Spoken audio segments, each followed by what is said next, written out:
In the tunnel. In the tunnel. In the tunnel. You're listening to In the Tunnel.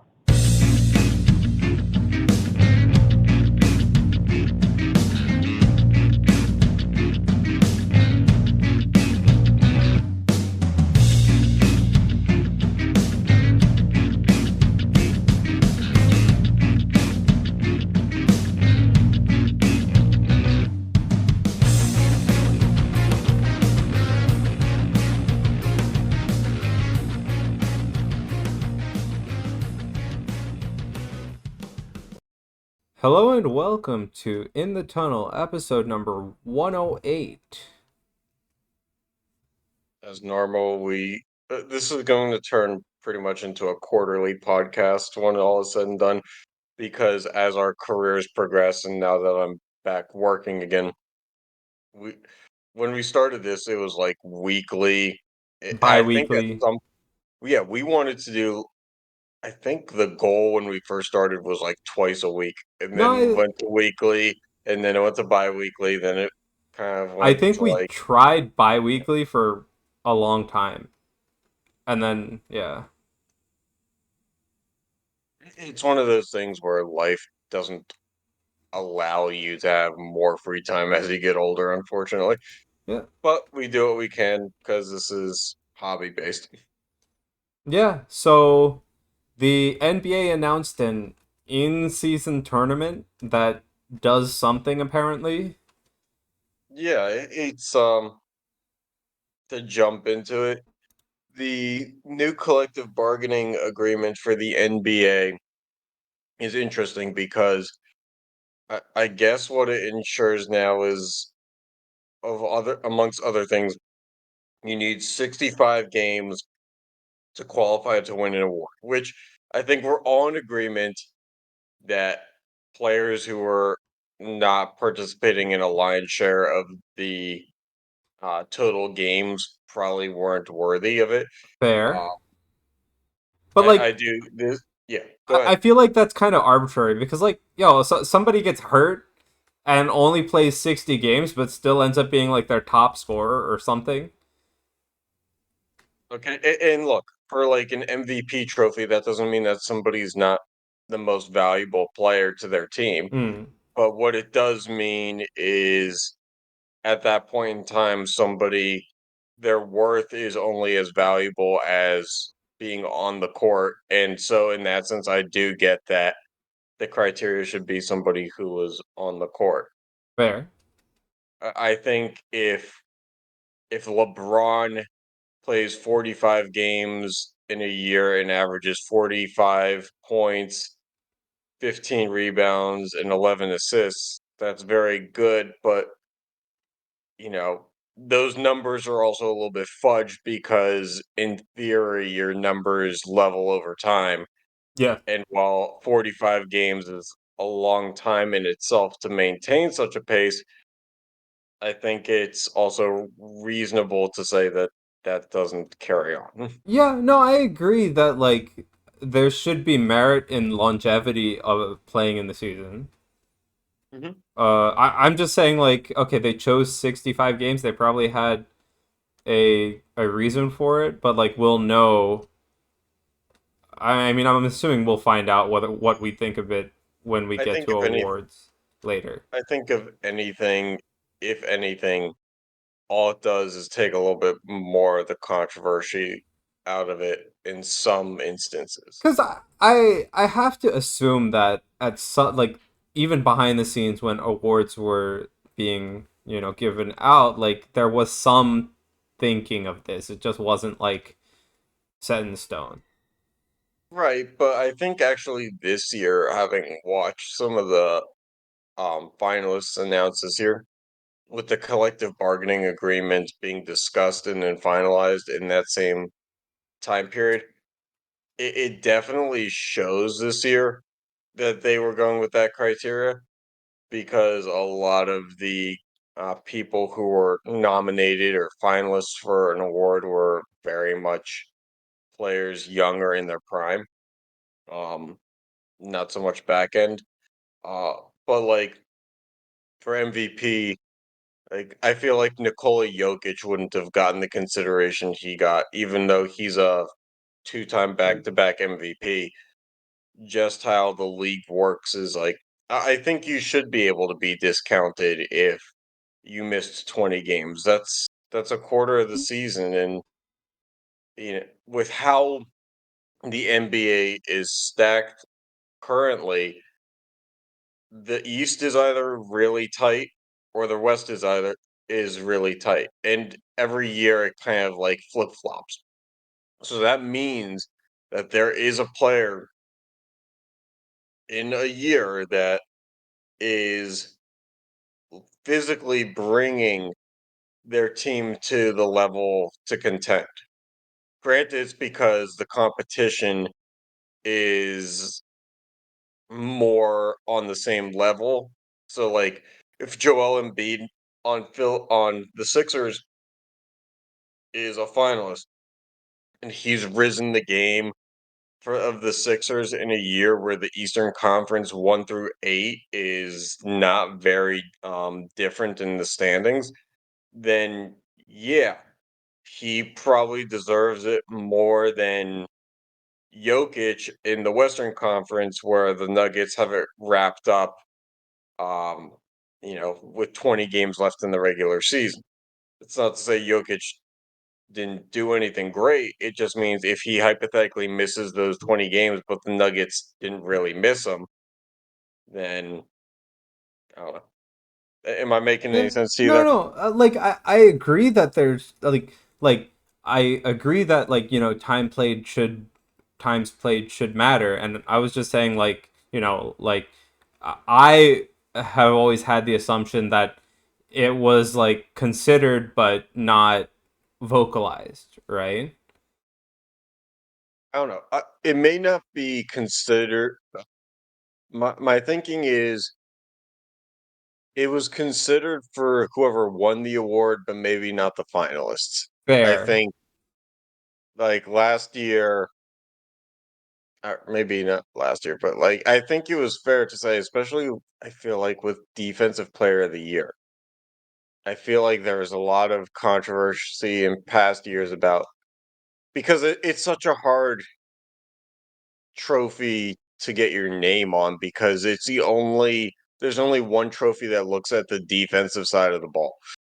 And so having elite metrics is very valuable defensively, but if you missed games, then your metrics are even stronger, like I said. So I don't know. I feel like making that final cut was where some parity was involved. Yeah, I But think that's fair. All right, you want to talk anyway, about the format of this tournament and what it means for the NBA schedule going forward? yeah, so let's go through this. The league will be divided into six pools of five teams apiece. So we still have our 30 teams. So it's like soccer style where if you watch the World Cup, they get thrown in group A, B, C, whatever it is, and these teams will play each other and they'll be composed from the same conference, but that does not mean that they will be based on divisions. So now we're throwing out divisions and we're going to pool-based system, which that's the first thing that we'll have to adjust to because the NBA has never operated in this capacity. Um, on designated days during the first 6 weeks of the season, teams will play four group games. So now we're meshing in. We have regular season games, and then we have pool days of the week, and that means that a team will play each team in their pool once, with two games coming at home and two coming on the road. And then the winner of each of those six pools will advance to a single elimination stage along with two wild card teams. The exact method of determining the wild card teams has not been specified at this point. So then, at once the wild card and the pool winners have been established, then there are the semifinals and finals of the tournament, which will be held at a neutral site, which just feels like it's got to be like the bubble again. You can't do All Star Weekend type festivities here in theory. So somewhere between Yeah, bubble and March Madness definitely. without the football stadium. Um, and then the players on the winning tournament team receive 500K piece. Um, and so now we're looking at the NBA schedule, including 80 games apiece for each team. So we go from 82 regular season games to 80, because pool games are now in consideration, and then some teams will finish with 83 games, um, and some will finish with 81, 82. Which this all just seems like a way to fuck up the playoff seeding for when it's actual NBA playoffs. But Because like when they we're really looking should at just percentage discount points, the pool games from the regular season standings. I feel like. yeah, that's not Because my problem with then this, to be but honest with then you. because if they discount the pool games from the regular season standings, then they get even number of games for everybody, right? Well, yeah, but the problem here is, pool games aside or not, what exactly does this do for the NBA? Because it I feel like if you separate pool games from the regular season, we're now separating the idea of the NBA season from an in-season tournament in itself, in a way that, I mean, we talked about this the other day when we were planning the episode. I don't really understand what exactly this does for an NBA championship in itself. It kind of takes value away, and it's kind of a meaningless tournament in a sense, but I what's mean, the it's a difference between meaningless winning a tournament tournament? with players that can make $500,000, and for some players that's good, right? Yeah, But but at the what same does time, like LeBron care? if they keep the pool games in, right? Let's say they keep the pool games in, they still need to take out the playoff games because then your seating is just messed up because you Yeah, have so many like a few teams only playing an extra percentage one or points. two or three games, Right. right? You have percentage points and tiebreakers becoming a nightmare, because tiebreakers used to be based on things like uh record versus the conference, or versus the division, or head to head. And now with the introduction of pool games, you will play certain teams more frequently. So when you have a tiebreaker that's head to head with somebody in your own division for like the last two spots in the playoffs, well, you played that team, way more. Um, which I get divisionally now. You play the teams in your division more anyway. You play them what, three, four, five times. Um, And the pool is just another form of division, right? That's it. in theory, but what it's doing is, I don't know. It feels like it's designating too much of separation between them. I If that mean, makes like this is the NBA we live in now, right? So it is what it is. It's gonna do what it's gonna This do. was the reason why I never got into soccer. I never like, I get relegation, I get promotion, but it just like, the whole system with, you can advance with a draw and stuff like that just didn't seem right. And now we're kind of like moving towards that. Like, I granted, mean, basketball is you a game where you also can't really look at draw, hockey but where we had ties as a possibility for the longest time. yes, but the thing is ties, like, because of how overtime was structured, you still got a value of productivity out of that. You got a point. Um, so It's the like, same thing with draws in soccer, right? You still get like if you win, you get three. If you draw, each team gets okay, one. okay, but what I'm saying is, for basketball, you don't have that. You can't do that. Well, Basketball is I a game mean, that can't end in a tie. there is no There's tie just in too much basketball. there. It just keeps Right. going. Yeah. So I mean, like again, like I just think they have to throw out the at least the playoff games from this dang in-season tournament from the standing. Otherwise, it makes no sense. Yeah. So Like I said, my big thing is, I just I get that the NBA, kudos to them. They try anything they can to keep pushing the growth of the game, but right now, how the game has been for the first 76, 77, whatever many years it is you have one trophy that you grind effortlessly for, or not effortlessly, but you grind everything that you have into it, trying to win it. And you have the All-Star game, which is like your getaway. So what exactly is this? Because it's somewhere between, like, for a second round pick who's on his first contract, it makes a world of sense to care about this. But if you're making 15 million a year and we're living in an era where the salary cap and contracts are already so bloated in the NBA, I can see star players not really giving a shit. Yeah, I mean, that's exactly what I'm thinking. But like for the younger players or the more fringe players, it means a lot.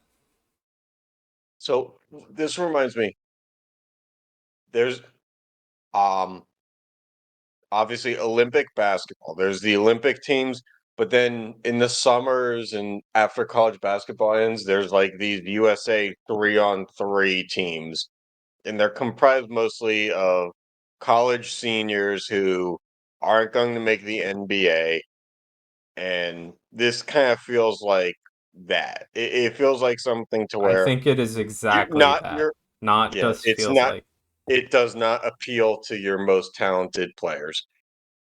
I think the But players sign off on this because they I don't think they potentially could get to have sit done 2 more anything games. that does appeal to their most talented players, right? Their most talented players are already making $30 million a year or whatever it is.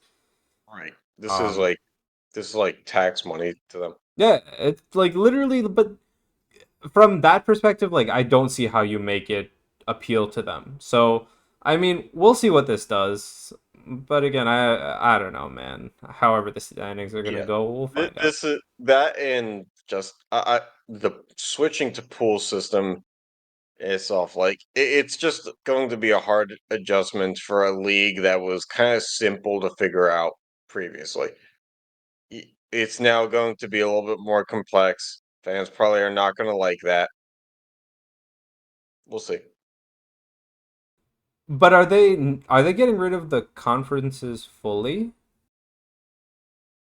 I really don't know. You'd have to think not. I think it said that the Because pools were inside the same conference.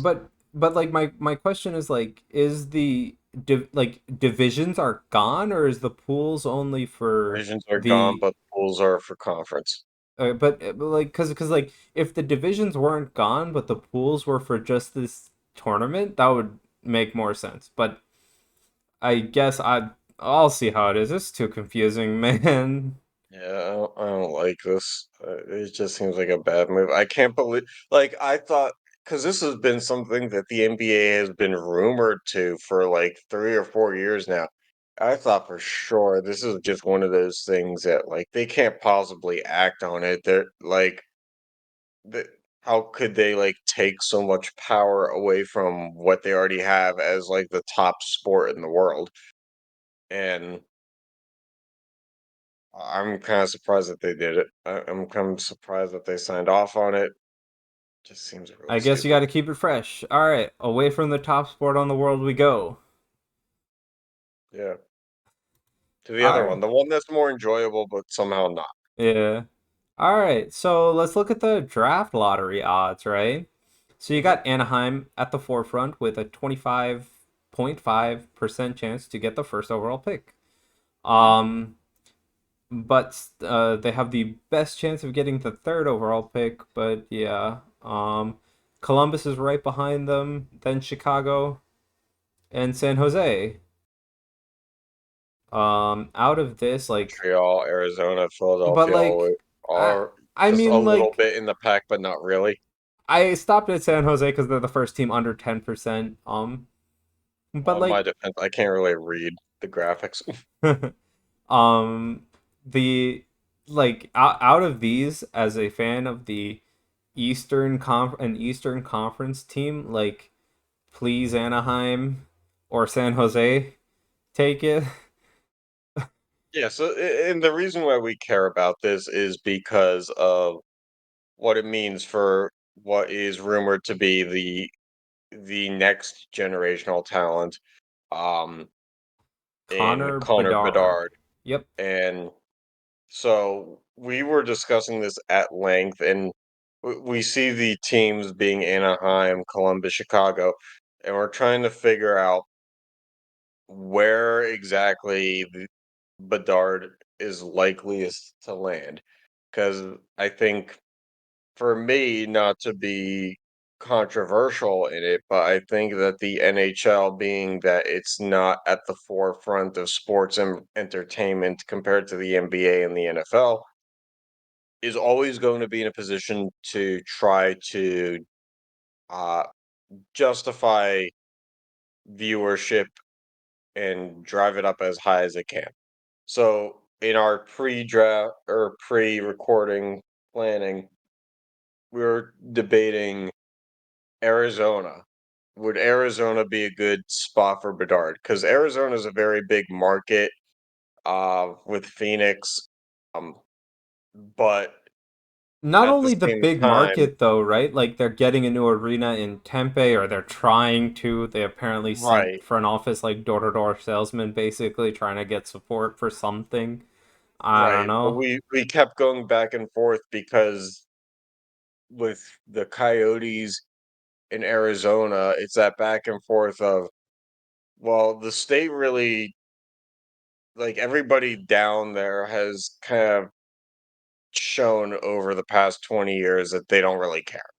Um, they care about the college hockey, and the Coyotes, are in a good position to sell out a 5,000 seat arena. And yes, they're getting a new arena, but you know, let's also take a look at the fact that we're talking about 10 p.m. Eastern time games. Um, we're talking about a market that really is untapped for hockey, and if they didn't care that much in the past, what's going to make them care now?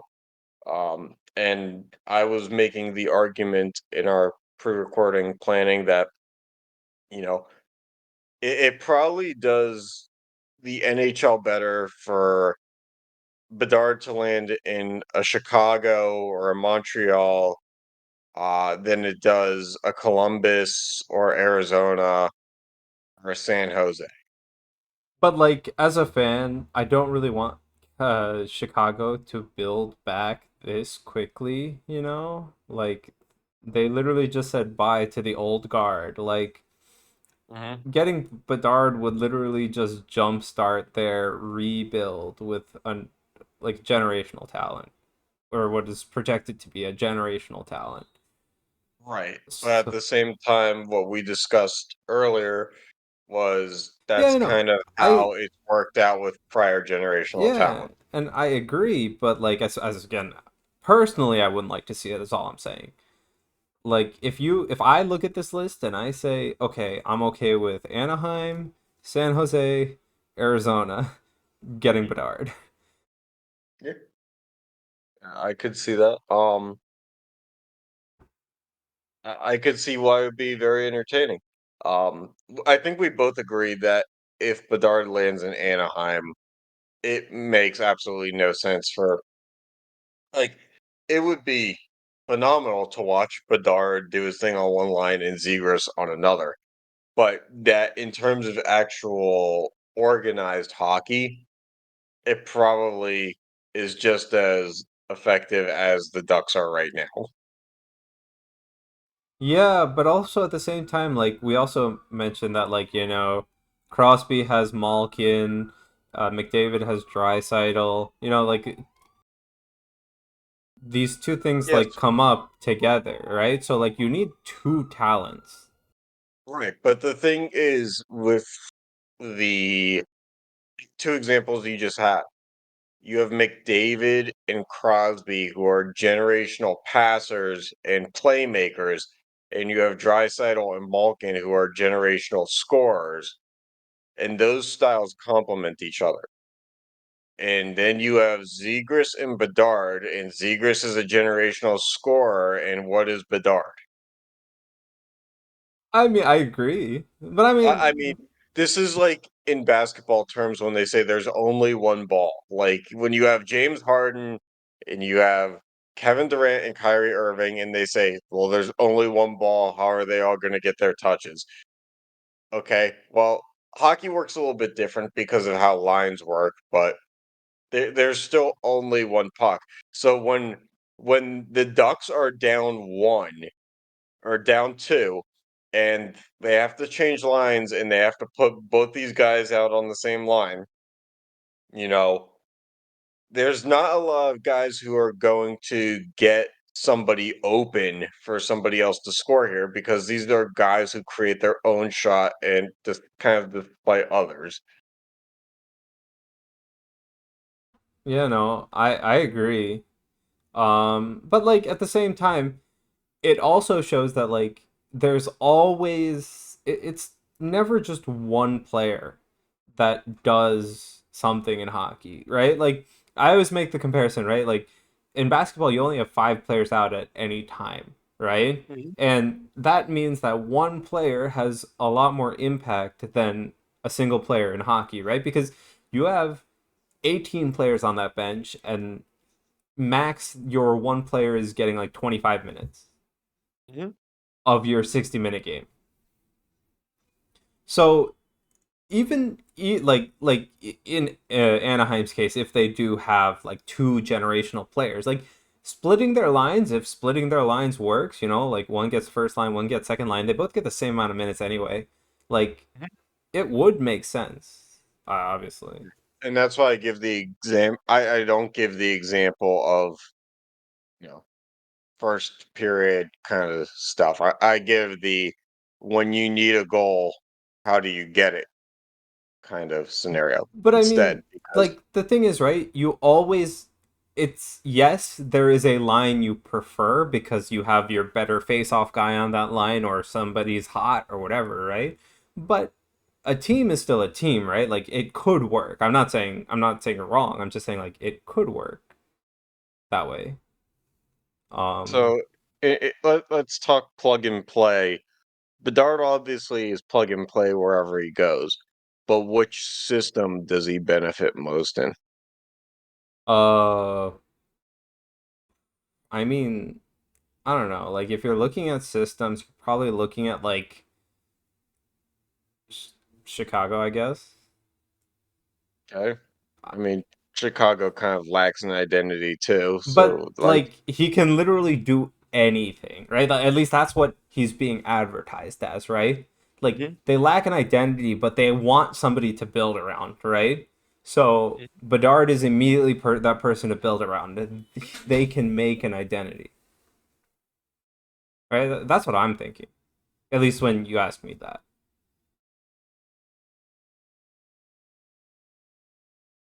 I mean, you know where I land on Bedard. I think this is like I'm not saying that the NHL tampers with this shit, but if they were smart, they would.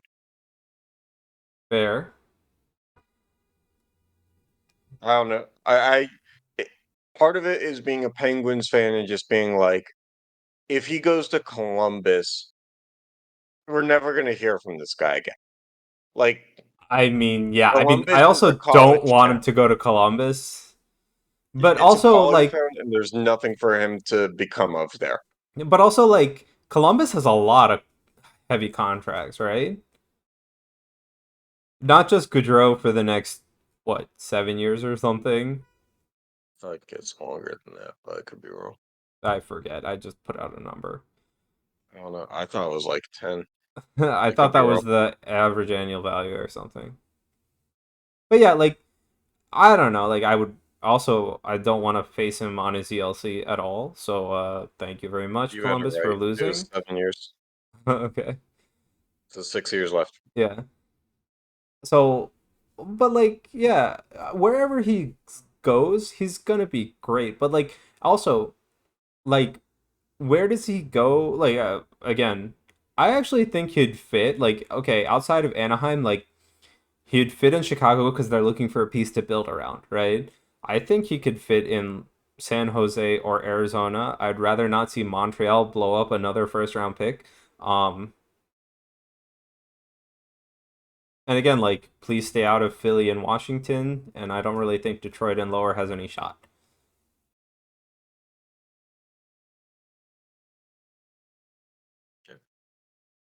All right. That honestly was a little bit less controversial than our pre-recording meeting, but Yeah, like I think we also kind of like exhausted what we could have out of that. yeah, definitely. All right, and the playoffs are Also, going on. yeah, go ahead. So we want to talk about two series. Coincidentally, both of them are playing right now. Um, you have the Devils, who absolutely did not look like the Devils games 1 and 2. Game 3, they had some life. Game 4, they actually played their game, and Game 5 is currently going on. And last I checked, it was 2-0. But ESPN and NHL app are not updating you, so good luck. 2-0. 14 minutes left Yeah, in the in second. the second. Yeah. Have it playing now. 14 minutes left in the second. Yep. I'll Exactly. keep you updated I here, don't Sean. know. I have it. I'm just saying, like, the apps are not technically updating you. It Well, still says there's 20 minutes. I'm Yeah. watching it through ESPN's app. Yeah, yeah, I have it on. Also, sorry to break up the story here. Bryce Young, #1 overall pick to the Carolina Panthers, Yeah. and then CJ Stroud won #2, and then Anthony Richardson went #4, which is crazy because a lot of people had him like at the bottom of the first round. Yeah, that's a little weird. The Okay. the Colts really reaching for a quarterback. Yeah, I guess, but like, what are you gonna do if you need a quarterback? I guess. Um, Yeah, I guess. but yeah, so the Devils have such an weird first playoff series. Obviously they're playing pretty well right now, being up 2-0. Um, the thing is, like, it was looking like, as a Devils fan, it was looking really bad. It looks like they didn't have any speed. It looks like a lot of things. But you know, we have Jack Hughes. He produces, I guess. And Palat got his first playoff goal of this playoffs. Or no, the last one was empty net. Sorry, his actual first 5-on-5 one. Mhm. Uh, and it just shows you, like, all these series have been so close, and a lot of people thought that this series would be very physical, a lot of penalties because Hudson River rivalry, but like it's just been in the ebb and flow of the game, I guess. Because you also have on the other side, the Rangers like literally went out guns blazing, first two games, and the next two games at MSG, it's not been their cup of tea, I guess, and we'll see how this game Yeah. ends. But yeah, So, how did it make you feel as a Devils fan? Did you have any sense of worry when you guys had home ice advantage and immediately dropped the first two to the Rangers? Because I get that considering home ice it advantage Hudson is a it. disadvantage to the Devils, not Mhm. really. Well, I also get that like Hudson River rivalry or whatever. Like you guys are so like there's not a lot of miles that separate these teams physically. Yeah. So like Also, I get that home ice doesn't always mean as much because you have visiting team yeah. crowds traveling regardless. That's Also, just our tickets were like less than Rangers tickets, so like you have a lot of Rangers fans at Devils games. Also, like the Devils are statistically better on the road by quite a large margin. yeah, but you So, can also kind of throw that out because like this is the one series where like the Devils are never going to be in a New York City hotel. They're just going yeah, to be but where they are. also, is it gonna be like they're not playing at like a home arena because of the abundance of Rangers fans, right? Like, there's also Right. that, like, technically, like, even though we're home, That's the same at home is what you're saying. yeah, like I'm saying is, like, we're basically playing, like, like the amount of So fans what's for the each difference team. between home and away? So how can you say, well, we're a better road team against the Rangers?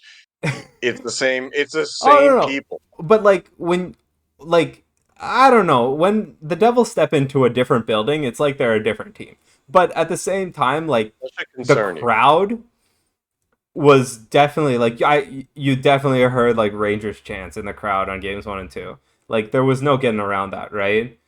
Hmm. And while home, I don't really think home and away means much this series. It literally looked like a different Devils team stepped into game 3, and it looks like they've been pretty good game 5 coming back, so they didn't lose it.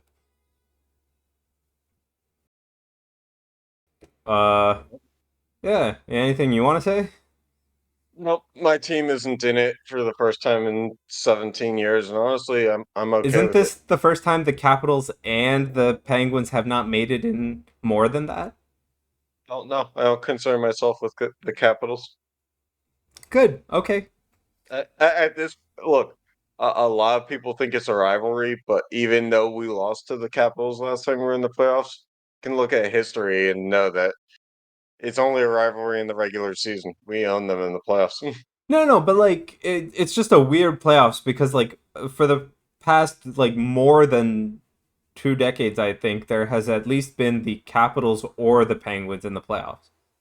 Like, Well, you know where I stand with the Penguins. I yeah, thought that they shouldn't have brought back Letang last year. I was open to them bringing back Malkin on like a 2 or 3 year deal. I didn't think that 6 years for their two 35-year-old players was necessarily smart, but they did it. And then they further went into cap hell, and now they're going through a regime change yeah. because yeah, Ron Hextall is really just a stupid motherfucker. But I don't know. I All think that right, the yeah. Penguins are doomed for years I to mean, come. it would have been They have cool. no money. It would have been cool if the Penguins made it because we would No have one. had an in-person episode. Well, Uh, yeah, if they played each other, but it was look. This is how I was telling people around me was because it was a fight for who was going to play Boston, and knowing that Boston traditionally kicks the Penguins' ass in the playoffs with relative ease. All it was going to be was 2 more home games for the Penguins.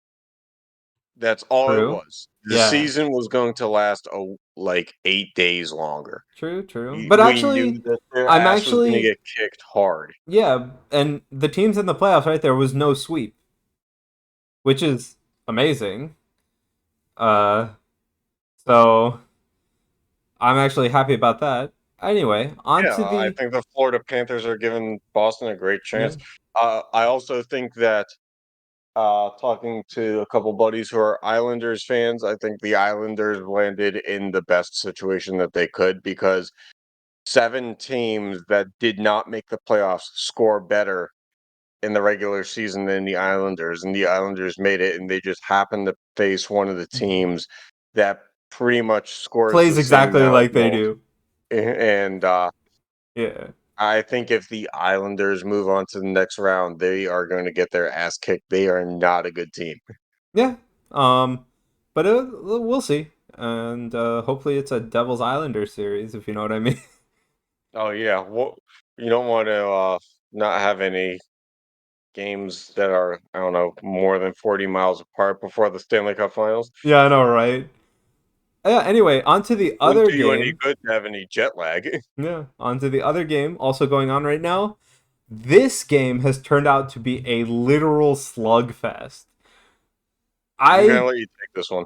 I just don't understand like the amount of penalties flying back and forth, the amount of pretty pretty off hits, like I understand it's a physical game. Vasilevsky saying he needs effing x-ray glasses just to see the puck. Like You going on in the Devils game right now. Who's number 88? Ball is if it's Oh, on the Devils, it's Ball. he's kicking Barkley Goodrow's ass right now. Nice. But yeah, like the this game has been the slugfest that we expected the Hudson River rivalry to be in terms of physicality and over physicality, right? You had Bunting just be suspended 3 games. He's not coming back for this series, I don't think. Um, Rightfully He's so. eligible too, but Yeah, they just they I it makes sense. Like I haven't. been watching the playoffs this year for obvious reasons. You know, because of the pain. But um, at the same time, it feels like how hockey would go is if you inserted this guy into the lineup right now, he would be targeted heavily, and it probably makes sense with Toronto having a 3-1 series lead. I think it is to just kind of like, all right, we don't need you to, potentially have your life ended right now. So, like, Yeah, if we not can just even wait for the targeted next round. heavily. He'd be scrutinized by the refs too. Like, while we want to believe that there's no like bias or anything like that, refs are still people. They know what he did, so they're So why going don't you to watch describe out. what exactly happened? Because like we have it on the graphic here, but like even I think I saw like a quick clip, but why don't you just go through it for the sake of audio? I mean, I I really don't know how to describe it well, Okay. other than it was pretty blatantly bad. Like there is What there was bad? Let's take this back to square zero here. Like what happened in the game that was deemed bad? there is a What way. did he do, Sean? Just fucking say what he did. Okay, first of all, there is a way to play physically, deliver, like to actually play this game. But how do I describe like Did he hit a guy dirty? I mean, I guess Let, you let's start there. For yes. simple context, because we're talking about what happened, but we haven't really said what happened. So Yes. what happened? Dirty hit, basically. Okay. Okay, it wasn't even a Is that the hit. hit that It was was a alluded to target in to this picture? basically the head, right? Right. With an extremity of With his intent. body. Yeah, with intent. Yeah, with pretty bad intent. Hmm. Basically straight to some guy's head with his elbow, right? Hmm. Yeah, that's not how you The do it. board. I mean, the board is also there, so he definitely shouldn't have done it. But Well, we also have a picture of him in plain sight, not in the board. So yeah, um fair. so yeah, that one. Okay, so now that we know we have the context of what happened to a Okay. degree, um, how much of this do we chalk up to the fact that we're looking at a Tampa Bay team that is clinging to relevance right now because a lot of their supplemental pieces to their back-to-back run are gone, Yeah, and their core is now on the but other also side of 30. they spent like a third, fourth, fifth, sixth, and seventh round pick on Tanner Janot, and he's out. I think. So we're looking at a Tampa team that's clearly on the decline and clinging to relevance and giving it all they have with their resources and manpower to do so. And we're looking at a Toronto team that hasn't won a series in 20 plus years. And the frustration of everything that goes with that, and the passion and energy and emotion that you play with being a little bit extra. Um, I mean, there's passion and Not emotion, justifying and then this. there's that. Okay, Yeah, we're, like, we're not justifying hits, but at the same time, know that Toronto is a tough town to play in. 2-on-1 rush for the Devils, and a score. It's 3-0. yep, It is Mercer, yep. 91. 91 Mercer. 2-on-1 rush. You got to capitalize on those, and they did. He did the Yager salute to the bench. Yeah, the Devils like Well, their salute that's a little bit rough sellies. for the first round. You wait till Hey, at it least the is conference the final. Rangers Devils. There's no. It was a mini Yager salute. I'll give Yeah. him that. But like, Yep. you guys only had him for a year and a half. Like, let's get real. Yeah. Yeah, but anyway, like this guy, like it was pretty blatant. And I mean, okay, he's definitely not coming back to the lineup this round. Rightfully so, because of how they're playing without him.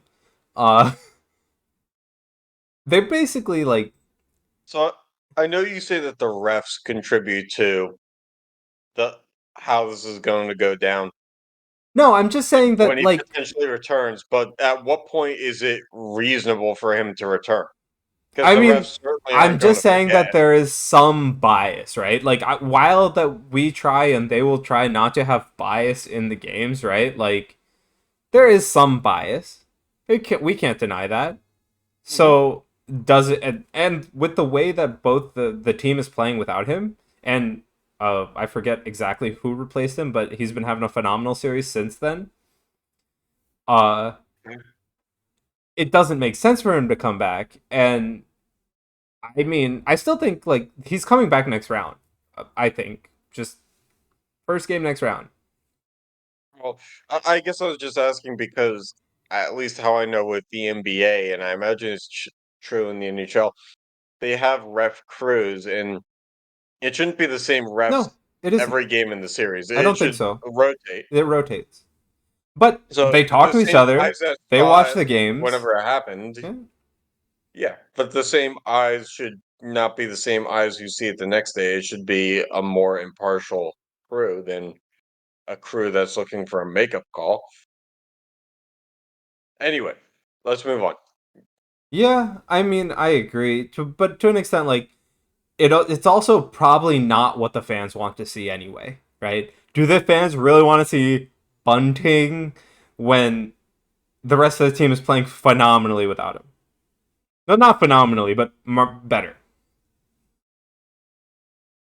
Why not? Yeah. Okay. I imagine seeing Bunting on the ice in itself is just like a separate thought process altogether compared to the game. Like especially after all the that ensued, even a Toronto home game, they would probably be like, "Let's hope this guy doesn't get his head ripped off." But whenever he's Definitely. on the bench, it's watching the game. Yeah. Or no, no. People will just be paying attention to him because they want to see what happens in retaliation. Like also, like if you put him back in the game, I mean, it's probably going to help you because literally all of Tampa is literally just going to try to run him over.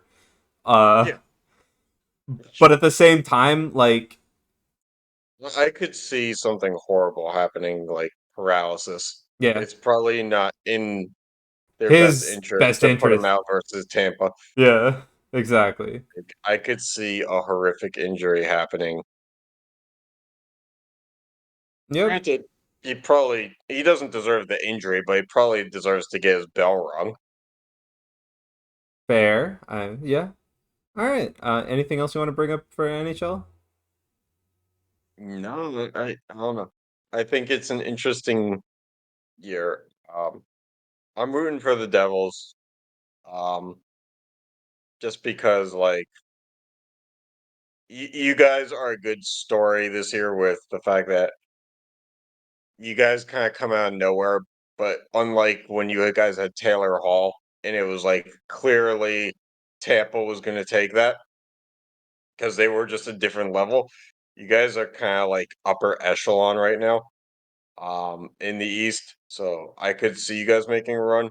I'm still not a fan in any sense, but I root for my friends, and I don't hate the Devils in this capacity. I think if the Devils become a dynasty, I will be rooting against them. But this is very much like the first year that the Golden State Warriors were good. It Yeah, was like, and oh, anything but LeBron. yeah, and like you also like again, you touched on it. We've had a huge turnaround in the season, right? Like the most point differential in an 82 game season Yeah, I ever. remember when we recorded episodes early in the season, and you weren't convinced it was going to last like this. No, I said we were a playoff team, but like I didn't think we would be this much of a playoff team. Right. Well, you guys started what? You guys started like Oh two, you and we had were like a booing the guy. 16 game. You guys had like a 16 game win streak or something, 13. right? Yeah, 13. 13. And you were like, eventually this cools down. Like, and obviously you were talking about the win streak, but you were also talking about wins and losses Yeah. in itself. And I You know, mean, to my point, it did cool down in December. December was an right? absolute But terrible month, but we picked it this was right back still up. a this was still a pace far north of what was Yeah, expected. exactly. And yeah, so hopefully we see what's going on. But on to the MLB. Yeah, Okay, go I'm gonna ahead. need you to go through these. I Oh, can't read the graphics. so there's a pitch We have new timer. rules this year, Yeah, new rules. So there's a 30-second pitch timer and 15 when the bases are empty and 20 seconds with so uh between pitches, we have a 20-second pitch timer. You have 20 seconds. no, it's Uh, 30 seconds between batters, 15 right. seconds when the bases are empty and you're in the same batter, and 20 seconds when there are runners on base. Um I yeah. thought it was 20. I thought it was 20 regardless, but maybe I No. have that wrong. Well, it this is what's on the thing. So, Okay, whatever. yeah. Some of these articles were dated. I think it is 20 regardless. Okay. And there's also going to be a limit with how many times you can throw to first base. Which is a phenomenal idea Yeah. because if you ever went to a baseball game, not only does the crowd boo every time a pitcher throws a pickoff to first base, but in general, throwing to pick off somebody at first base was like the most unproductive thing in baseball. It was like 1 in 20 tries that you actually had a chance of getting somebody out. But on the inverse, right? Like they are saying that the minors this increased the amount of steals and the success rate of steals. Like Yeah, which is great for the game. it's great for the game.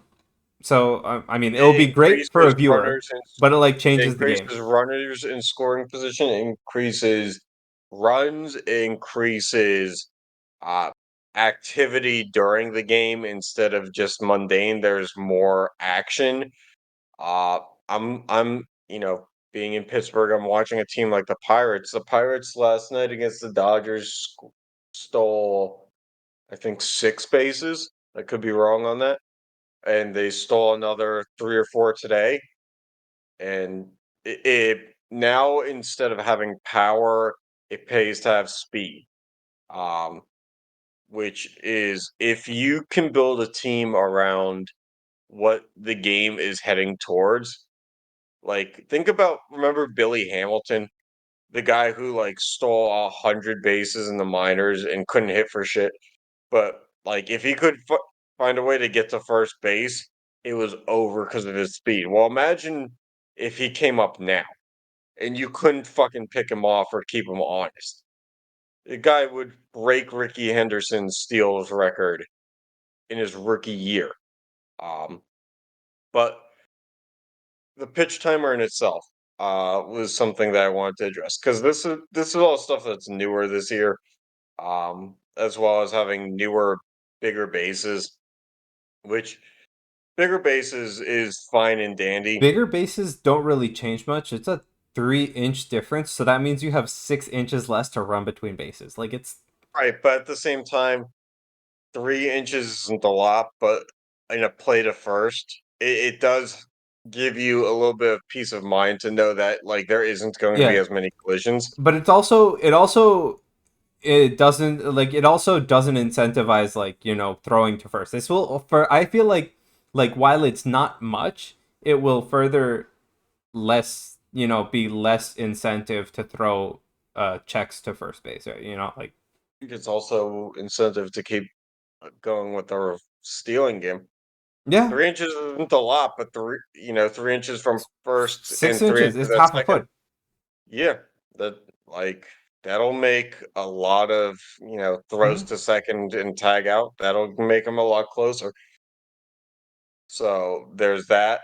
But the pitch timer itself was the big, because MLB games on average for the past were well over 3 hours, and that didn't entail a lot of action.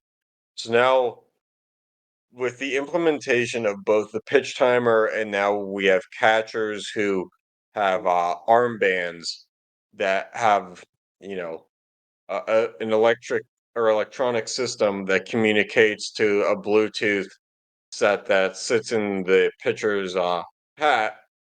We don't have to do the whole signs Choose a to, pitch, go through all the right, signs 30 shake it times. off. Yeah. we have, kind of you press a button, here we go. And I think the reception has been that a lot of old heads are not going to like the changes in baseball, but I've not heard or seen anybody react poorly to this. I thought that at first 20 seconds between pitches was going to fuck up a bunch of people's you know, tendencies because of growing up, going through minors, college, whatever it may be. You have set routines and those routines are diminished, but it's working out incredibly. I think good teams that have good pitching aren't really seeing the quality of pitching go down. Um, like even the Pirates, they're not giving up a ton of runs right now because they have, knock on wood, to this point in the season, a decent pitching staff. But that doesn't mean anything in terms Anyway, like we thought that the scoring was going to change here because I mean, and it has to a it is. degree, but It's going to. I mean, I think when you incentivize stealing, you'll have more dynamic plays. At least if it we doesn't. also have the limits to the shift. Also, yeah, limits to the shift, and the pitchers are only allowed what's called two disengagements per batter unless a runner advances. And the disengagement And is defined as a pickoff attempt, a fake pickoff attempt, or stepping off the rubber for any reason. basically, yeah, anytime they move away from throwing the pitch. Correct. So this is all to speed up the game. It's also going to lessen the amount of times players check by a lot. You know, so we'll see how it does. I mean, Also, I'm. It's going to be weird for me to see this defensive shift limit in action because I'm just so used to the copious shifting that is in current day MLB. well, I think what it does is it invigorates the game because I look at a Oh team no, like the I think it's Pirates. fine, and I actually Oh think yeah, it's going to increase scoring or at least chances of scoring and stuff.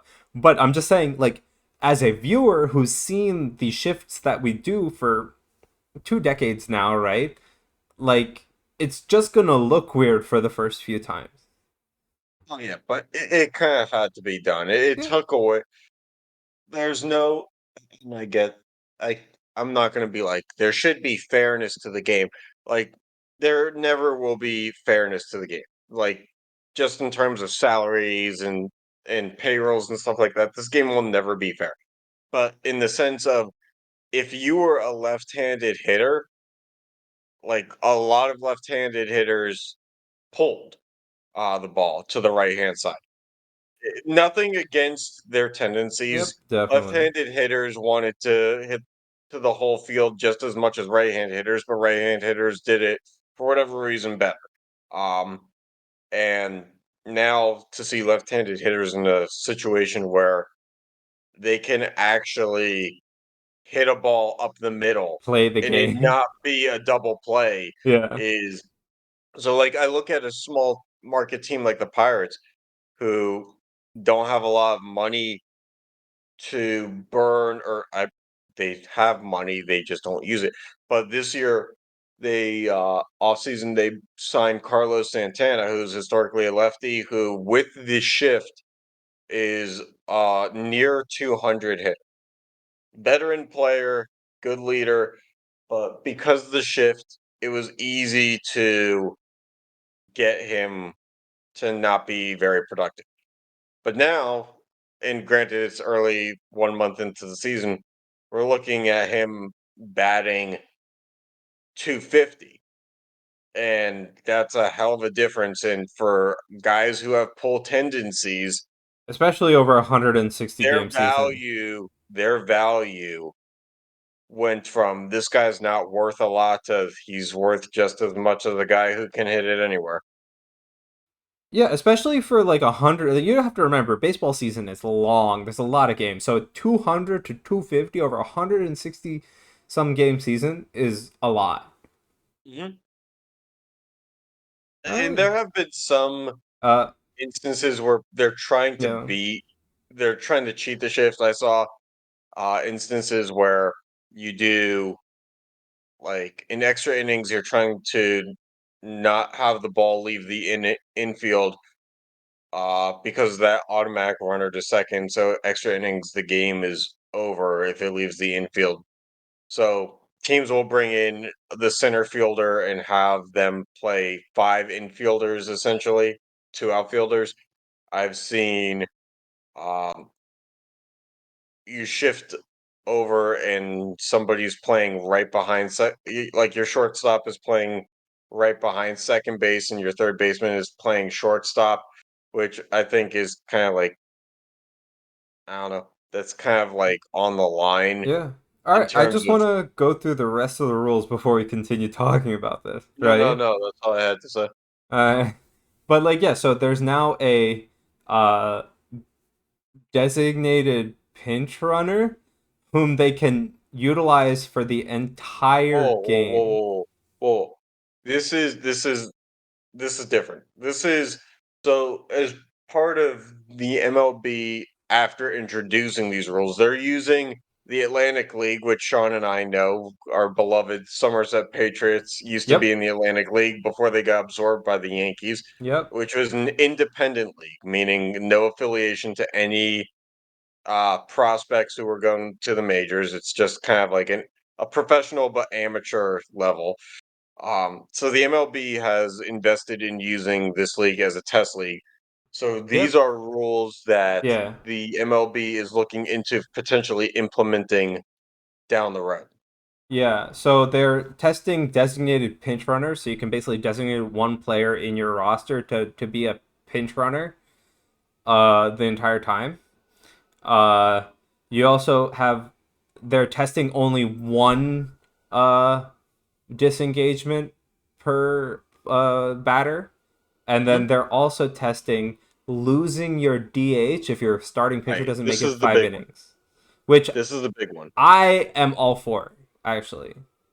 But at the same I time, am not. actually, it's like it kind of feels bad. Your starter makes it 4 2/3. There's thrown 100 and something pitches. It feels so bad. Right. And I'm not for this just because we went you're a fan of an American League team. You're a Yankees fan, Yep. and the DH has been part of your fandom forever. And as a Pirates fan, the DH has been a part of my fandom for I think 2 years now, maybe three.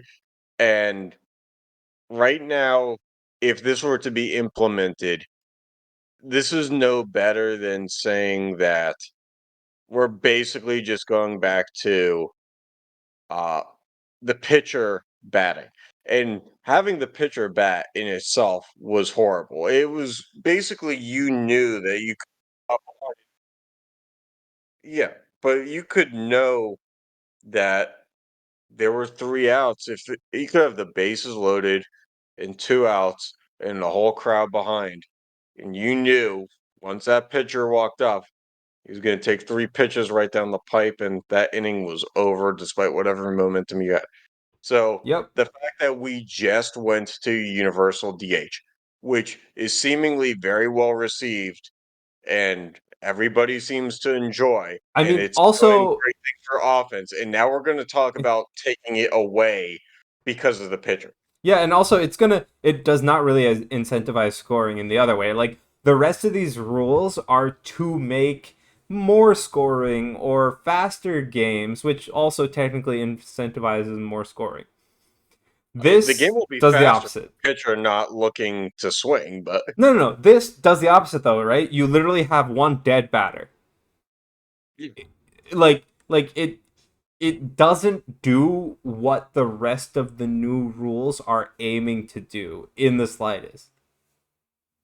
right, and it doesn't do what the trajectory of Major League Baseball has been moving towards in the past 10 years. Yeah. So I mean, I like it cuz it would be something cool and different, but at the same time like I don't think the MLB should actually do it. Mhm. All I right. think it's just weird because we went from an MLB that was very much like juiced baseballs were the only way to make the game fun. It's like now we look at it and it was like we really just needed a pitch clock. It really just needed limited pickoffs. Like small ball I is still mean, very entertaining. I'm still like I'm it's still hard for me to sit and watch a full baseball game unless I'm at the baseball game. But that's not being said. Like I can watch more of it in one sitting, but I've because it watched goes every pink. faster. I've watched every Pirates game. I watched the one today. No, but like I just like even if I'm tuning into Yankees games, I'm not watching sitting and watching the whole thing. Like it's on in the background or I can sit No, for a few innings I've and been then very engaged. I'll come back to it. So, but I've been like very engaged, and that's not because the Penguins are out of the playoffs. It's the game is just constant activity now. and you guys signed somebody for over $1 million for the first time ever or something like that. We signed a 43-year-old for $8 million, and also we signed a player for over $100 million, Oh not yeah, just a million, that over what I a meant. 100 million. $100 million. Yep. The biggest contract we ever signed by like 40 million. Yeah. That's how sad it was before that was a guy barely made 70. Yep. All right. On to college basketball. You're gonna have to take this one. Yeah.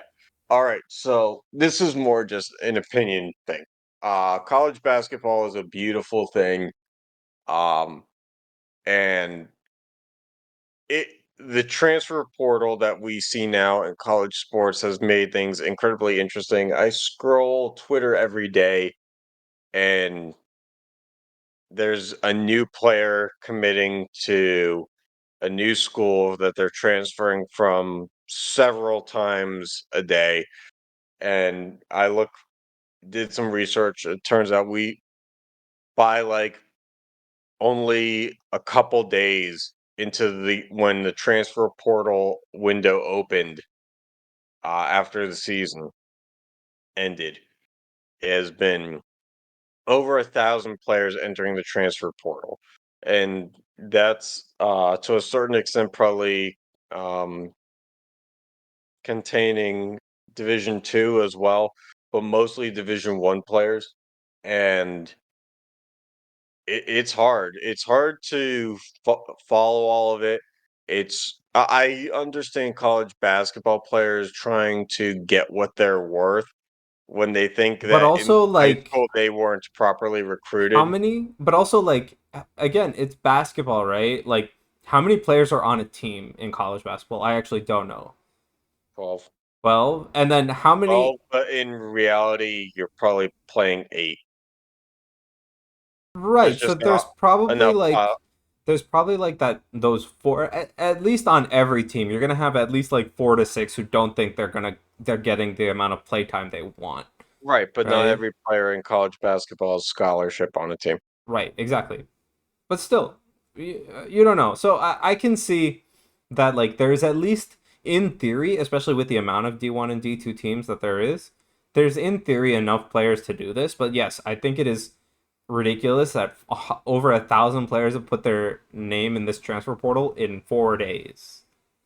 Yeah, and look, to a certain extent, like I said, I understand if a high school player came out and his best offer was to the worst team in the Southern Conference, which is a mid-major, and you know, now there's tape on you at the college level, and if you want to make a name for yourself, I get that. But like what you're doing, you have to understand is Power 5 teams are going to be fine regardless. They're going to be Yeah, fine, and in definitely. most scenarios, you're not going to make a huge jump from mid-major to like a Duke and play meaningful minutes. So college basketball will remain the same in that if you're a two-star recruit who is averaging 20 points a game at a mid-major, and you get lucky enough to transfer to Duke, you're probably going to become a bench player at Duke. So this is the catch 22 of like, what are you truly trying to get out of this? There's only so many star players to go around. Um, there's I, only so many star player minutes to go around also. right. And I will not take anything away from the fact that the NCAA is still flawed in the sense that you are allowed to be a 4-year player at an undergraduate school. But the second you say, I want to be a grad student, you have 1 year of eligibility, but you have to do it at a different school, which makes no sense to me. So guys who play at a school for 4 years end up taking their 5th year senior year at another school for the reasoning of it's the only way that they get to keep their basketball dreams alive, which further complicates the transfer portal.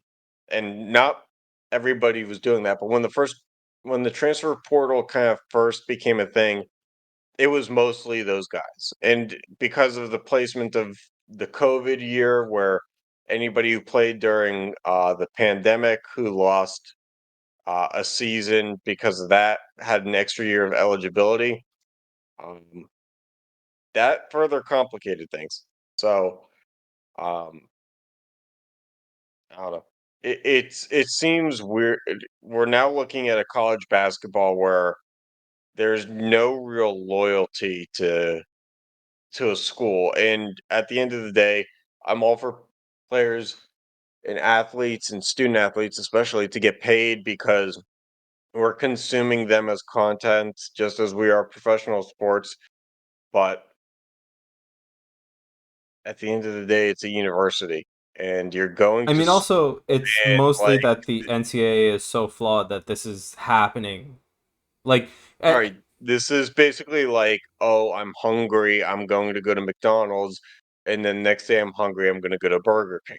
It's like, but this is the magnitude of the scenario is incredibly different. We're talking about you're investing in your education and the future of your life, and there really should be more to it than just, you know, I going don't somewhere like for this basketball. coach. I don't like this coach because I'm the sixth man on the team and not And starting. and So I'm going also, to go I'm getting somewhere else. maybe like 2 minutes per I'm a, game less than I should yeah, be. I'm a freshman and I'm only playing 15 minutes a game. I don't know what to tell you, dude. Not every freshman has the ability to play everywhere. And you know what the funny thing is? There's a lot of mid-major guys going to Power 5 conference teams. There's not a lot going the other way around. It a lot of mid-majors are catching recruits who are grad transfers because those are the only people buying into the quality of a university. And they know that they only have to make an impression for 1 year. Guys who Yeah. are it's hard. If you're like I know you went to Rowan, but NJIT I think is Division 1. If NJIT, like, what allows them to keep any recruit that they ever get? They're screwed. Yep, that's it. I think it's funny how when we get to March Madness, these mid majors are winning games because I can actually see a world where the talent is the differential is going to be so bad that upsets are going to be gone. I mean, There's only so much you can do with lesser talent. there's also like only so much you can do with however these rankings are going because like I don't know what the rankings were in like last this past March Madness. All I'm saying is, like, for me, and this is just my opinion, I know that the NCAA opened up Pandora's box with NIL and the transfer portal and stuff like that. And to a degree, it was warranted. You had to do it. But at the same time, you got to put restrictions on some of the stuff. Like, these are schools, and the fact of the matter is, if you're giving scholarships to people, and that scholarship money is going to athletes, which, yeah, I know it's budgeted and dedicated to athletics already, but there's there's just as much of a deserving athletic person there who deserves a scholarship already, and it's going to be given to somebody who is just going to bail in a year. Yep. All right. Uh, Anything else you want to say before we sign off? No, there's some shit going down in the parking lot, and I just hope it's not getting captured in the recording because I don't know. But yeah, I will actually do have one thing to say. Because we are a hiatus-based podcast at this point, and we take time between episodes to make sure that life is going okay. I just want to let people know that we have seen, we get notified of our numbers on a weekly basis, and thank you to everybody who's been downloading in the interim because we were actually surprised that our numbers kind of like skyrocketed in between episodes. We had a few weeks there where we had, you know, a significant spike in our downloads, and that makes us want to keep creating this and keep putting out there, knowing that there are people who enjoy what we're doing, and we're going to keep doing that. We do this just as a hobby, but it's great to know that we're two fairly introverted people, and we don't do the best job in promoting this. We don't put a lot of money behind it. Um, but it's just nice to know that we have a working process. Yeah, definitely. And again, as we have time, we'll continue producing. So thanks for tuning in, and we'll catch you next time.